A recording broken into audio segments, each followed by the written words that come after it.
Fumar es peligroso para la salud. Yo quiero advertir de que el pensar equivocadamente también puede ser peligroso para la salud. Y en este estudio bíblico de hoy vamos a descubrir si usted es culpable de una manera de pensar equivocada. Hoy quiero compartir con usted una fórmula espiritual para enfrentar los malos pensamientos, generalmente producidos por la depresión, la autocomiseración, la preocupación, el miedo, las iras, el enojo. Y si alguno de ustedes piensa que nosotros los pastores no experimentamos ninguna de estas cosas, pues mi amigo le diré que está completamente equivocado.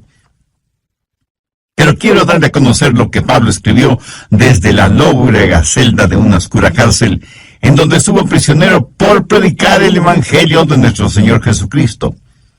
Y quiero que escuche atentamente lo que el apóstol dice en Filipenses 4, comenzando con el verso 4. Regocijaos en el Señor siempre. ¿Quién dijo eso? El apóstol Pablo. ¿Y cuándo lo dijo? Mientras estuvo preso en una cárcel romana. Regocijaos en el Señor siempre. Otra vez os digo, regocijaos. Vuestra gentileza sea conocida por todos los hombres. El Señor está cerca. Por nada estéis afanosos, sino sean conocidas vuestras peticiones delante de Dios en toda oración y ruego con acción de gracias. Y la paz de Dios, que sobrepasa todo entendimiento, guardará vuestros corazones y vuestros pensamientos en Cristo Jesús. Recuerde que estamos hablando de cómo controlar sus pensamientos, cómo controlar su manera de pensar. El apóstol Pablo en el verso 7 dice, y la paz de Dios que sobrepasa todo entendimiento, guardará vuestros corazones y vuestros pensamientos en Cristo Jesús. Pero ahora deseo que preste mucha atención a lo que dice el verso 8. Por lo demás, hermanos, todo lo que es verdadero, todo lo honesto, todo lo justo, todo lo puro, todo lo amable, todo lo que es de buen nombre, si hay virtud alguna, si algo digno de alabanza, en esto pensad. La Biblia dice que un hombre es lo que piensa. Por lo tanto, ¿cómo proteger sus pensamientos? ¿Cómo resguardar su manera de pensar de la influencia de los pensamientos impuros y pecaminosos que prevalecen en nuestro mundo actual? Una persona no salva es una persona que tiene una mente ciega. El Dios de este mundo ha cegado la mente de los incrédulos. Por naturaleza todos tenemos lo que la Biblia llama una mente carnal, y mientras tenemos esa mente carnal, estamos en guerra contra Dios. Así que para controlar nuestros pensamientos y nuestra manera de pensar, ¿qué es lo primero que debe suceder? Pues que nuestra mente carnal sea convertida. Pero escúcheme, aún una mente convertida puede ser corrompida. Pablo les dijo a los filipenses que estaba preocupado porque Satanás podía sutilmente corromper sus mentes de las sencillas enseñanzas del Evangelio del Señor Jesucristo. Y ciertamente Satanás puede venir y seducirnos. Una mente cristiana puede ser seducida y alejada de las verdades bíblicas. El diablo puede construir fortalezas en los corazones y mentes de los creyentes. Por eso, una mente que ha sido corrompida debe ser reconquistada. Debemos recuperar el terreno perdido. Escúcheme, una mente corrompida que ha sido reconquistada tiene que ser controlada por Cristo. El Señor debe estar a cargo de nuestra mente y debemos aprender a escoger nuestros pensamientos, así como escogemos a nuestros amigos. Si es que tuviéramos el suficiente sentido común de escoger solo buenos amigos. Debemos tener ciertos parámetros para saber la clase de pensamientos que debemos admitir en nuestra mente y aquellos que debemos desecharlos en forma absoluta. Pero Pablo, cuando está listo para hablar de estos parámetros, primero presenta un contexto como base fundamental de lo que va a hablar. Y al preparar el escenario, Pablo habla de tres cosas. Primero, usted debe encontrar su gozo en el Señor. Note que en el verso 4 él nos dice, regocijaos siempre. Hubiera sido una verdadera tontería si solo decía eso. Pero no es ninguna tontería cuando dice, regocijaos en el Señor siempre. O sea, les está diciendo a los filipenses que el verdadero gozo solo lo encontrarán en el Señor Jesucristo. Esto pone en evidencia que cada creyente que controla su manera de pensar tendrá un gozo, un regocijo consciente, continuo, conspicuo y contagioso, porque ese gozo está fundamentado, anclado en el Señor Jesucristo. Permítame compartir con usted algo muy personal. Yo procuro tener siempre mi mente ocupada, aún en tiempo de descanso o de vacación, porque una mente ociosa es el mejor taller del diablo. Y he descubierto el secreto de la fortaleza. Es el gozo del Señor. Él es mi fortaleza. Y eso no es solo una frase bonita, ni parte de alguna canción espiritual preferida. Es la realidad. El Señor es mi fortaleza. Hay veces cuando dejo mi oficina y vengo a grabar estos mensajes radiales y estoy física y mentalmente cansado. Y me detengo y digo, Señor Jesús, te amo. Gracias por quien tú eres y lo que representas para mí. Tú eres en verdad mi fortaleza física, mental, espiritual y emocional. Y casi de inmediato siento el poder y la fortaleza que inunda mi cuerpo y sé, sin la menor sombra de duda, que el Señor es mi fortaleza. Y por eso me regocijo siempre en el Señor. Por favor, busque Juan 15:11.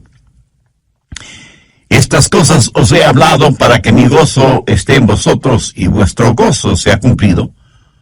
De paso, quiero decir que el gozo en Jesús es el único gozo que permanece. Si su gozo depende de alguna otra persona o de alguna cosa, ese es un gozo pasajero que no permanece. Que alguien o algo puede quitárnoslo. Yo me alegro de que el gozo de Pablo no era porque estaba en libertad. Porque le hubiera sido completamente fácil decir que estaba gozoso si tenía libertad. Pero él dijo que tenía pleno gozo estando en la cárcel. Así que no tenga su gozo de las circunstancias. No pretende encontrar su gozo en las diversiones. No espere encontrar gozo genuino en los negocios. Ni se engañe creyendo que el verdadero gozo está en tener amigos, aunque sean buenos amigos. Tampoco el tener buena salud es fuente de gozo verdadero. Todas estas cosas que he mencionado le pueden proporcionar ciertas alegrías pasajeras, pero nunca un gozo genuino y verdadero. El único manantial de gozo profundo y permanente es el Señor Jesucristo. Regocijaos en el Señor siempre. Otra vez digo, regocijaos. Segundo, recuerde que Dios siempre está cerca. Reconozca la presencia de Dios continuamente. Pablo en el verso 5 de Filipenses 4 dice, vuestra gentileza sea conocida de todos los hombres, el Señor está cerca. Escúcheme, la expresión el Señor está cerca no es en referencia a la segunda venida de Cristo, sino que describe la realidad de lo que Pablo estaba experimentando en esa prisión romana. Y él dice, el Señor está aquí, conmigo, aún en esta celda. En Juan 14:16, el Señor Jesús dijo, y yo rogaré al Padre, y os dará otro consolador, para que esté con vosotros para siempre. La forma de tener una saludable actitud mental es encontrando gozo en el Señor, y estar consciente de la constante presencia de Dios. Cuando usted hace esto, lo maravilloso es que Jesús le ayuda a llevar sus problemas. Es como si Pablo estuviera diciendo, aunque estoy aquí en la prisión, el Señor Jesús está conmigo. ¿Sabe? El Señor Jesús no vino para sacarle de los problemas, sino para vivir esos problemas con usted. ¿No es eso maravilloso? El otro día estuve leyendo acerca de unos prisioneros en la época de José Stalin en Rusia, cuando perseguían ferozmente a los cristianos y los mataban. Un grupo de 20 cristianos estaba reunido en un edificio cuando Stalin, al frente de un pelotón de soldados, entró en el recinto y comenzó a hacer una lista de quienes estaban reunidos allí. Un oficial vino y le informó que había 30 personas. Entonces uno de los cristianos dijo: oficial, está equivocado. Estamos aquí 31 personas porque Jesús está aquí con nosotros. Qué hermoso, ¿no le parece? Tercero, rehúse el preocuparse por todo. Filipenses 4:6. Por nada estéis afanosos, sino sean conocidas vuestras peticiones delante de Dios en toda oración y ruego, con acción de gracias. ¿Lo captó? Por nada estéis afanosos. En el original griego esta frase conlleva la idea de algo que se desgarra. Y eso es exactamente lo que la preocupación hace, nos desgarra interiormente. En un lado está el temor y en el otro lado está la esperanza, y usted se encuentra exactamente en la mitad. ¿Qué es lo que Pablo dice? Por nada estéis afanosos. En varias de sus enseñanzas, el Señor Jesucristo dejó muy claro que no valía la pena el vivir lleno de preocupaciones. Con las preocupaciones, nadie ha podido añadir ni un solo centímetro a su estatura, ni ha podido solucionar algún problema, o disminuir una carga, o secar una lágrima. La preocupación, mi amigo, no tiene ningún valor y además es una gran pérdida de tiempo. Consume nuestras energías. La preocupación no sirve absolutamente para nada. La preocupación no quita la incertidumbre del mañana, pero sí succiona la energía de hoy. Y cubre con sus oscuras nubes el brillo del sol de hoy.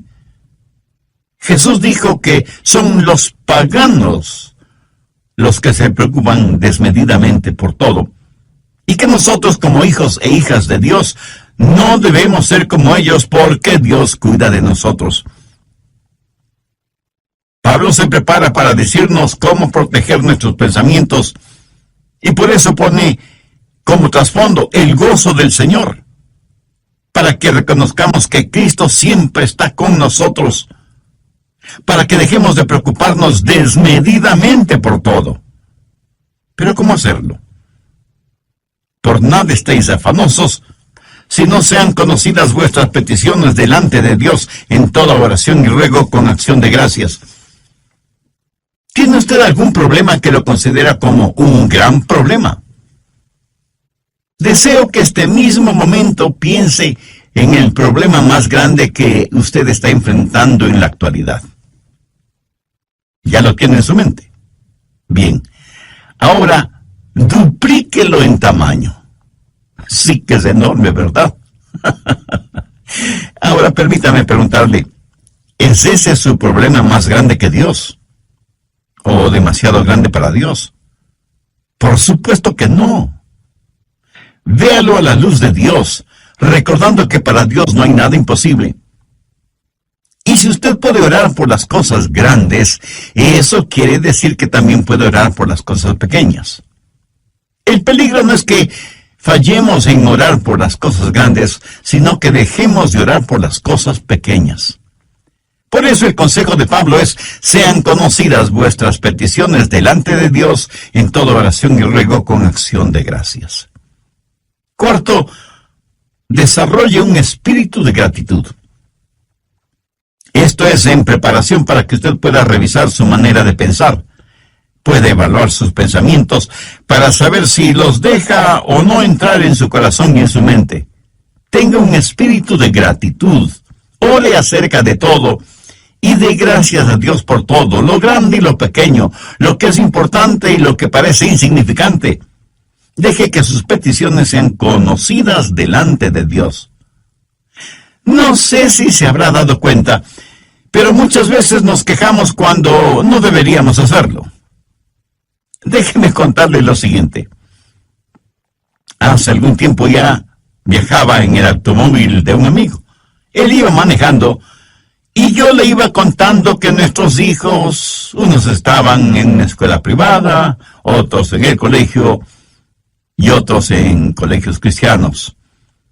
Y me quejaba por el altísimo costo de la educación de nuestros hijos. me escuchaba y me observaba. De pronto dijo: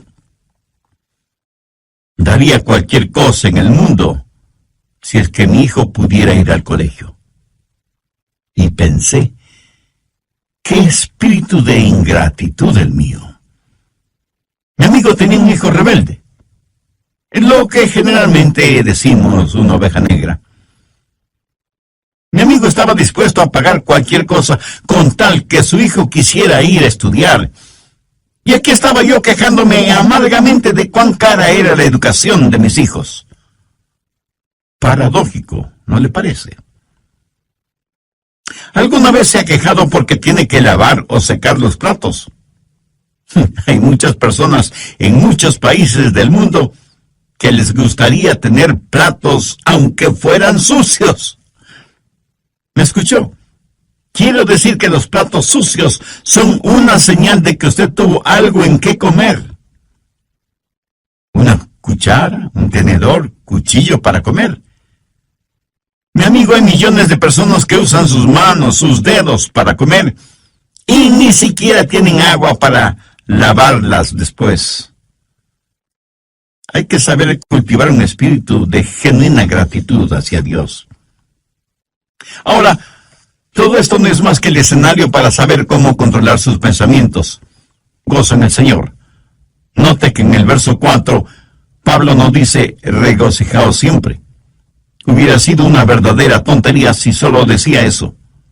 Pero no es ninguna tontería cuando dice: regocijaos en el Señor siempre.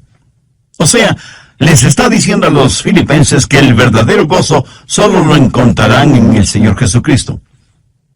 Esto pone en evidencia que cada creyente que controla su manera de pensar tendrá un gozo, un regocijo consciente, continuo, conspicuo y contagioso, porque ese gozo está fundamentado, anclado en el Señor Jesucristo. Segundo, recuerde que Dios siempre está cerca. Reconozca la presencia de Dios continuamente. Pablo en el verso 5 de Filipenses 4 dice: vuestra gentileza sea conocida de todos los hombres, el Señor está cerca.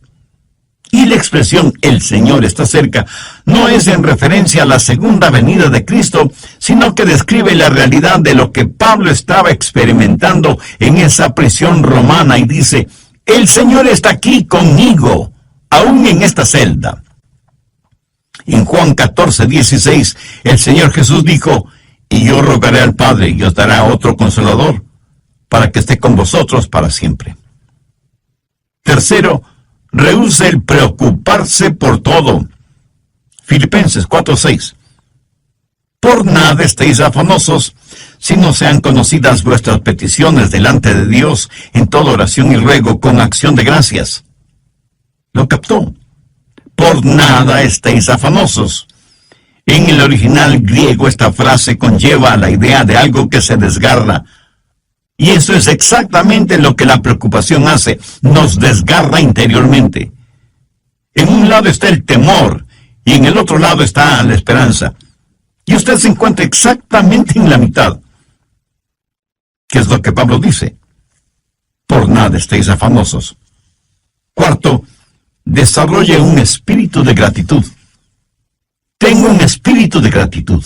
Ore acerca de todo y de gracias a Dios por todo, lo grande y lo pequeño, lo que es importante y lo que parece insignificante. Deje que sus peticiones sean conocidas delante de Dios. El apóstol Pablo presenta una especie de lista en el verso 8, y quiero que ponga atención a su contenido. Por lo demás, hermanos, todo lo que es verdadero, todo lo honesto, todo lo justo, todo lo bueno, todo lo amable, todo lo que es de buen nombre, si hay virtud alguna, si algo digno de alabanza, en esto pensad. Bien, ahora quiero que note algunas cosas muy importantes. Primero, la prueba de la dependencia o confianza. Aquí debemos hacernos algunas preguntas. ¿Es verdadero? ¿Puedo confiar en eso? ¿Puedo depender de eso? Todo lo que es verdadero. ¿Sabe que vivimos en una generación que no pregunta si algo es verdadero? La pregunta importante en nuestros días es, ¿trabaja?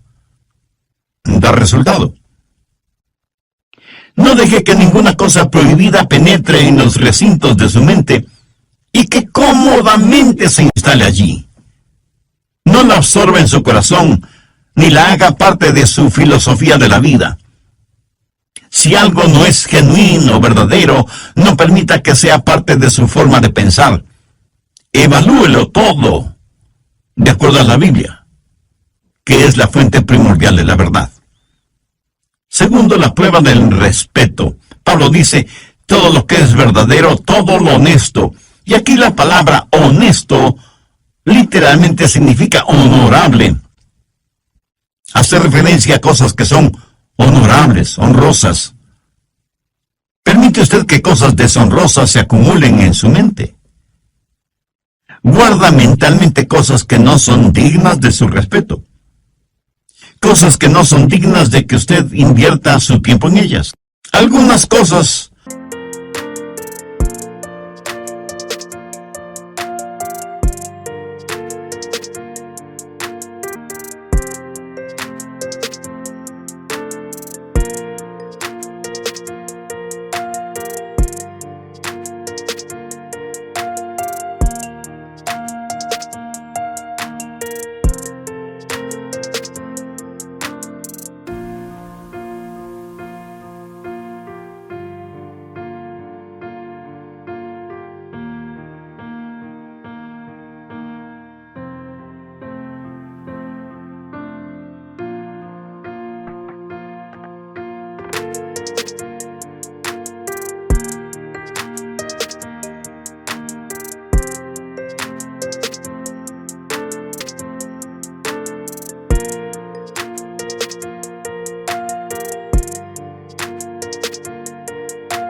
no son malas porque son viles.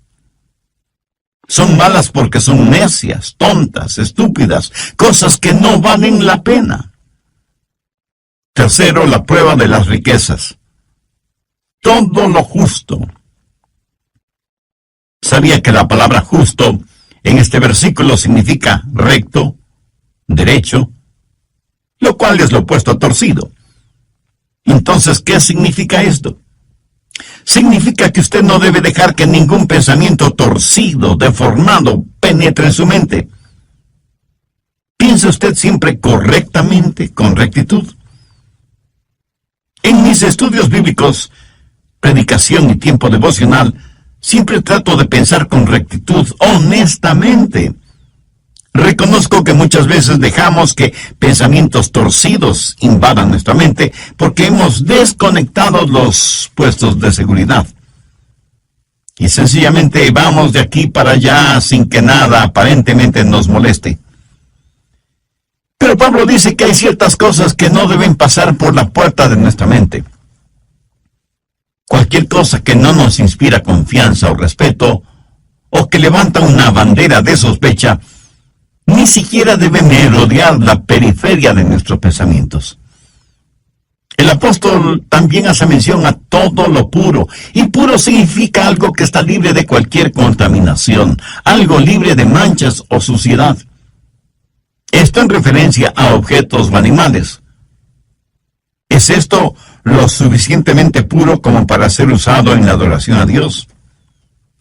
¿Es esto lo suficientemente puro como para ser ofrecido a Dios? Estas preguntas nos llevan al siguiente punto. Cuarto, la prueba de la reverencia. Todo lo que es puro. ¿Es esto algo de lo cual no me avergüenzo de ofrecérselo a Dios? Escúcheme, puede tomar cierta historia o cierta película o cierta música o cierta literatura o ciertas amistades o ciertos hábitos y decir, Señor, con esto te adoro. Estoy seguro que alguien me dirá, Pastor, ¿no estamos supuestos a adorar a Dios con todas las cosas? Mi amigo, si piensa así, está tremendamente equivocado, porque la verdad es que debemos adorar a Dios con todas las cosas. Por favor, busque 1 Corintios 10:31. Si pues coméis o bebéis o hacéis otra cosa, hacedlo todo para la gloria de Dios. Ahora piense por un momento. ¿Son sus amistades, sus pasatiempos, su trabajo y aún su propia familia algo con lo cual usted podría decir, Señor, te lo ofrezco a ti?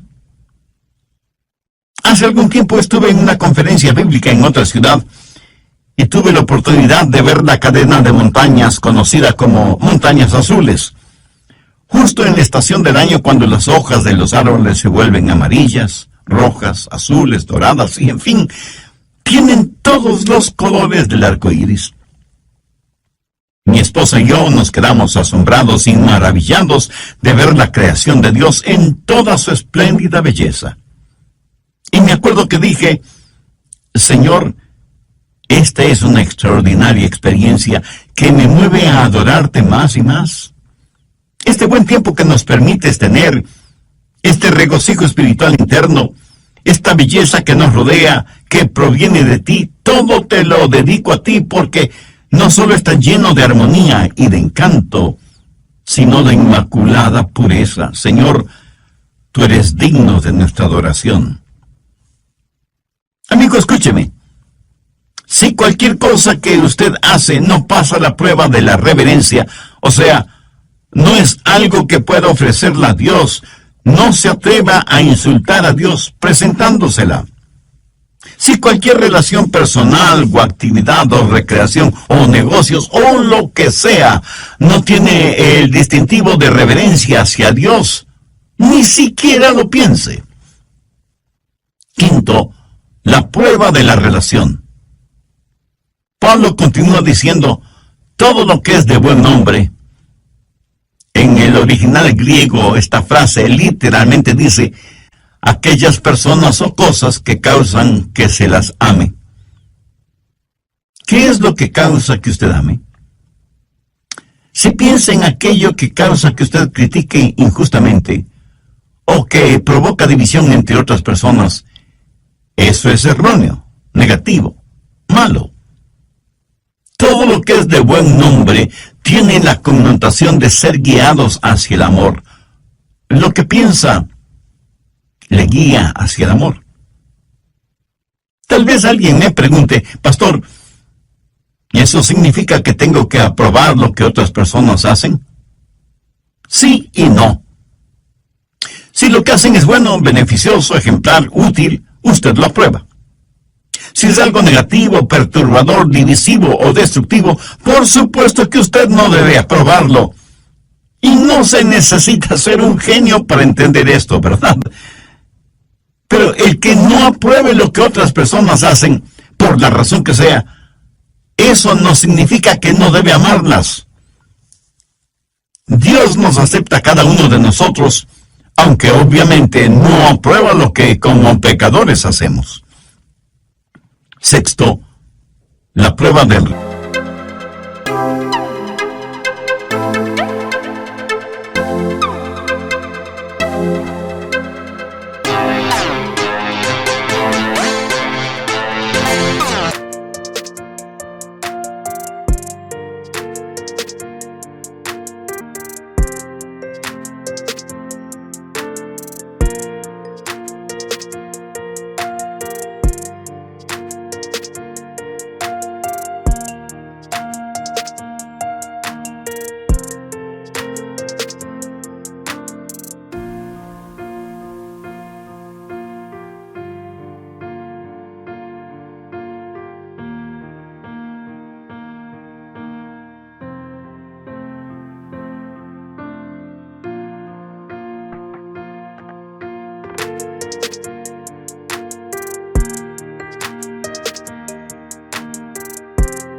refinamiento. Todo lo que es de buen nombre. Esto hace referencia a algo de categoría, buena educación, refinamiento, algo que es bueno sin mayores explicaciones. Verá, en todas partes del mundo y en todos los niveles sociales hay personas chismosas. Permítame decirle con genuina tristeza que la iglesia no es una excepción.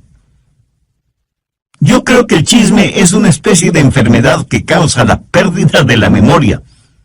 Hasta ahora no he conocido a ninguna persona chismosa que admitiera ser chismosa. Por lo general, una persona chismosa comienza de la siguiente manera. Bueno, usted me conoce y sabe que no me gusta eso de los chismes, pero sabía que... Y comienza su chismografía con un aire de santidad y confidencialidad, como si estuviera contando una verdad absoluta. ¿Conoce usted a personas así? Ahora, si una persona hace algo y no sabe que lo ha hecho, debo pensar que esa persona tiene un tornillo suelto en su cerebro.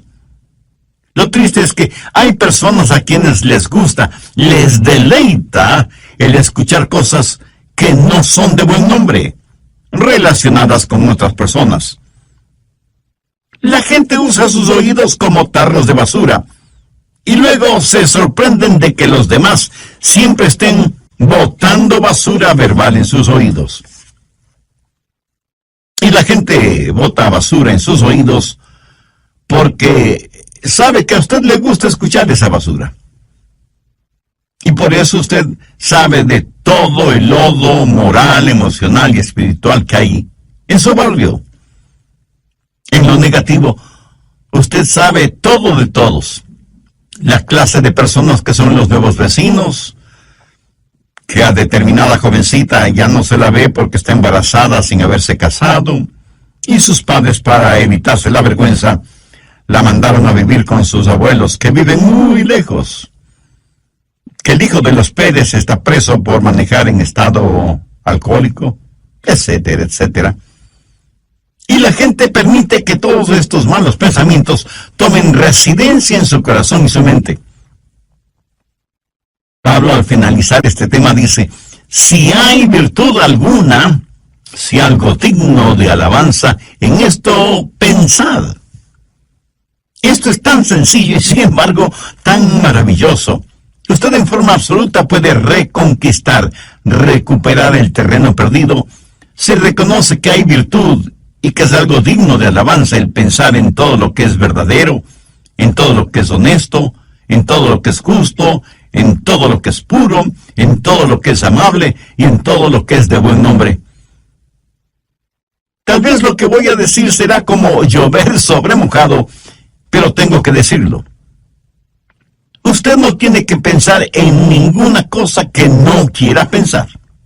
Pero escúcheme, usted debe pensar en algo. Usted no puede controlar su vida mental poniendo a su mente en neutro. Debo pensar en algo. Y si no piensa en algo correcto, le aseguro que pensará en algo incorrecto. Si usted no está pensando en algo bueno, tenga la certeza de que terminará pensando en algo malo. La fórmula para no tener malos pensamientos no es tratando de no tener malos pensamientos. Por ejemplo, trate de no pensar en un submarino ahora mismo. ¿Está seguro que no está pensando en un submarino en este mismo instante? Bien, la única forma para no pensar en un submarino en este momento no es tratando de no pensar en un submarino, sino tratando de pensar en algo diferente. Y las personas que están tratando de no pensar en un submarino, están pensando en el submarino acerca del cual tratan de no pensar. Qué interesante, ¿verdad? El apóstol Pablo, escribiendo a los hermanos, a la iglesia en Roma, les dijo: no seáis vencidos de lo malo, sino vence con el bien el mal. Deje que los buenos pensamientos inunden su mente y mantenga su corazón y su mente enfocados en el Señor Jesucristo. En Filipenses 4:7 leemos: y la paz de Dios, que sobrepasa todo entendimiento, guardará vuestros corazones y vuestros pensamientos en Cristo Jesús. Es casi imposible de explicar, pero estamos llamados a tener la mente de Cristo. Por lo tanto, debemos aprender a tener los pensamientos de Dios en Cristo y utilizar la normativa que Pablo nos da en Filipenses 4 como punto de seguridad por donde deben pasar todos los pensamientos antes de que tomen residencia en nuestros corazones y mentes. Y sea agradecido con Dios por su preciosa palabra. Debemos orar para que nos ayude a mantener nuestros pensamientos, nuestras mentes, nuestros corazones bajo la sangre de Cristo. Entre quienes me escuchan en este mismo momento, ¿habrá alguien que quiera entregar su corazón al Señor Jesucristo? ¿Alguien que quiera